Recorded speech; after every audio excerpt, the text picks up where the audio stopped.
nom du Père, et du Fils, et du Saint-Esprit. Amen. Les bénis de mon Père, bonjour. Je suis heureux de vous avoir ce matin, une fois de plus, dans le cadre de notre méditation quotidienne. Aujourd'hui, nous sommes vendredi de la 34e semaine du temps ordinaire et nous sommes en train de lire les textes de l'année impaire. Deux textes vont nous aider à méditer ce matin. Nous allons continuer la lecture du livre du prophète Daniel au chapitre 7, les versets 2 à 14.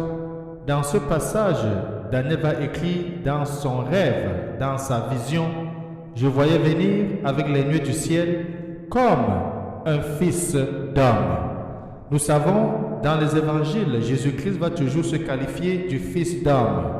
Et dans la vision que Daniel va faire, il va très clairement voir le royaume qui va être installé, le royaume dans lequel le Fils de l'homme est roi, lui qui est le roi de l'univers.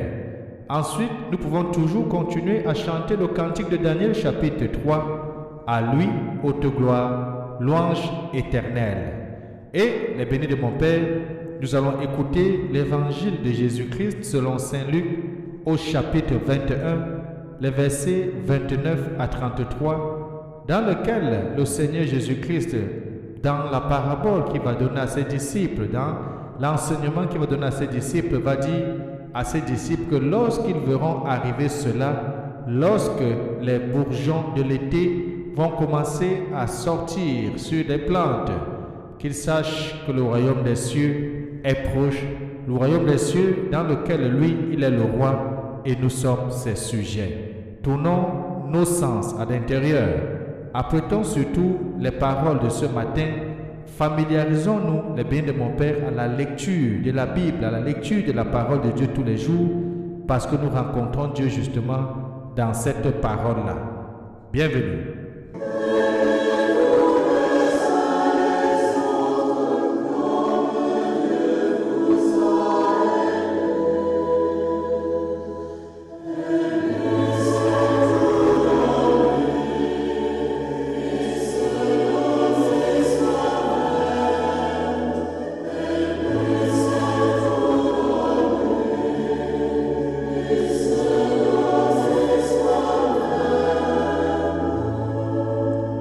La bénie de mon Père, tournons-nous et prions avec confiance. Dieu éternel et tout-puissant, qui régit l'univers du ciel et de la terre, exauce en ta bonté les prières de ton peuple et fais à notre temps la grâce de la paix. Nous t'avons prié par Jésus-Christ, ton Fils bien-aimé, lui qui est le roi de l'univers et qui vit avec toi, Dieu pour des siècles et des siècles. Amen. Lisons chacun, les bénis de mon Père, le livre de Daniel au chapitre 7, les versets 2 à 14, et ensuite nous allons méditer et écouter l'évangile de Jésus-Christ selon Saint Luc au chapitre 21, les versets 29 à 33. Bonne méditation.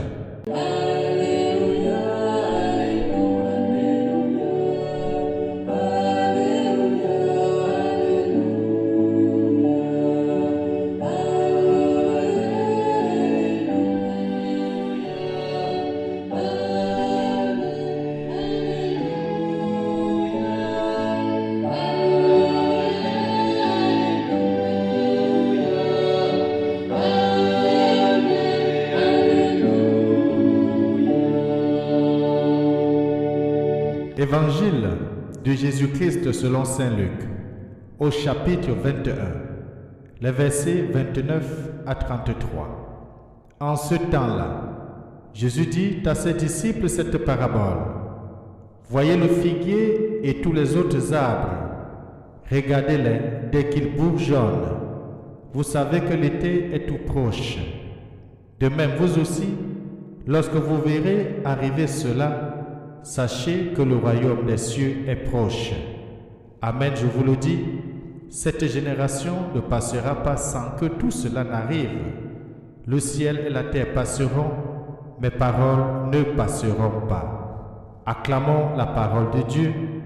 Louange à toi, Seigneur Jésus-Christ. Lorsque vous verrez arriver cela, sachez que le royaume de Dieu est proche.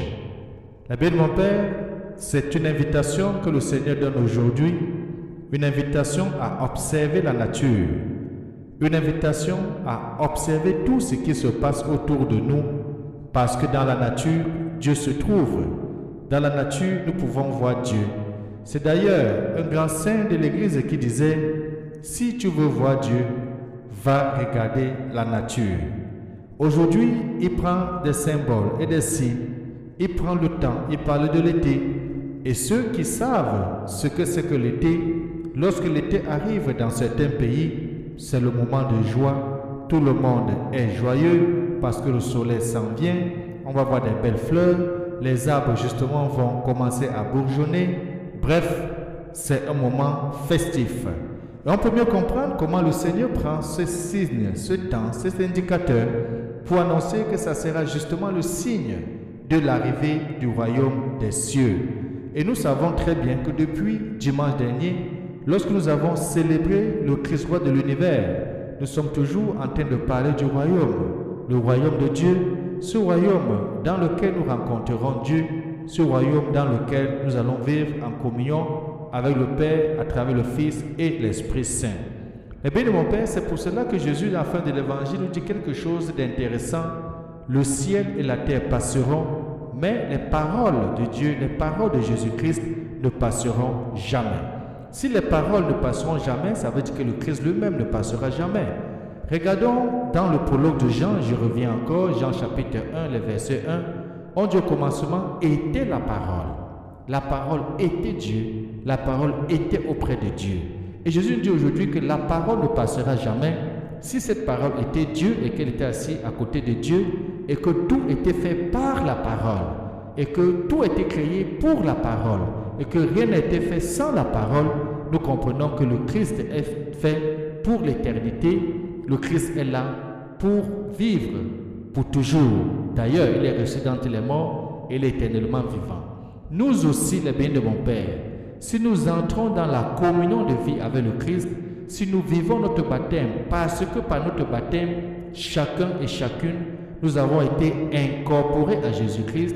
Par le baptême, nous sommes devenus chacun et chacune fils et filles de Dieu par adoption. Si nous vivons pleinement notre baptême, nous devenons le Fils de Dieu ou fille de Dieu par adoption. Nous devenons co-héritiers du royaume. Donc le royaume de Dieu qui est proche, c'est aussi notre royaume, puisque nous sommes des citoyens de ce royaume-là.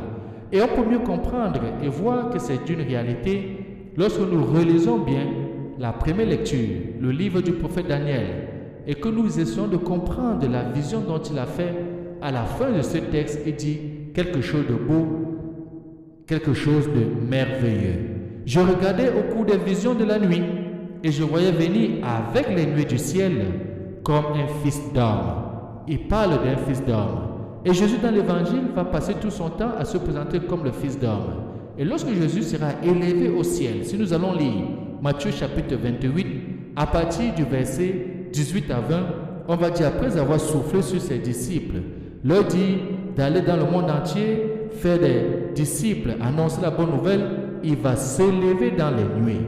Ici, Daniel est en train de voir plutôt le Fils de l'homme venir du ciel dans les nuits et il va arriver auprès du vieillard et on lui fit avancer devant lui et on lui fut donné domination, gloire et royauté.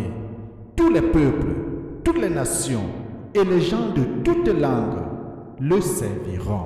Voilà le roi de l'univers.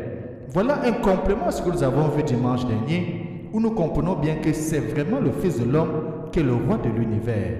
Et il aura la royauté, il aura la gloire, il aura la domination, pas sur une partie du peuple, pas sur une partie de personnes, mais sur tous les peuples, sur toutes les nations, sur toutes les langues, sur toutes les races. Et sa domination, notons-le très bien, est une domination éternelle. Une domination qui ne passera pas. Et sa royauté, une royauté qui ne sera pas détruite. C'est la royauté du Christ. C'est le royaume de Dieu. Aucun royaume ne peut être au-dessus du royaume de Dieu.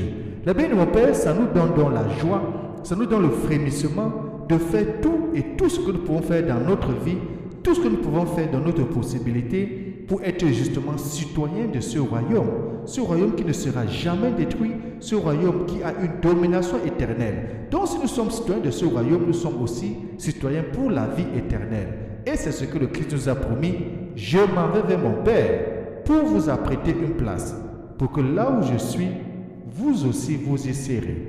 Lorsque le Christ sera dans son royaume, qu'il soit avec chacun et chacun de nous, comme le bon larron l'a dit, souviens-toi de moi lorsque tu viendras dans ton royaume.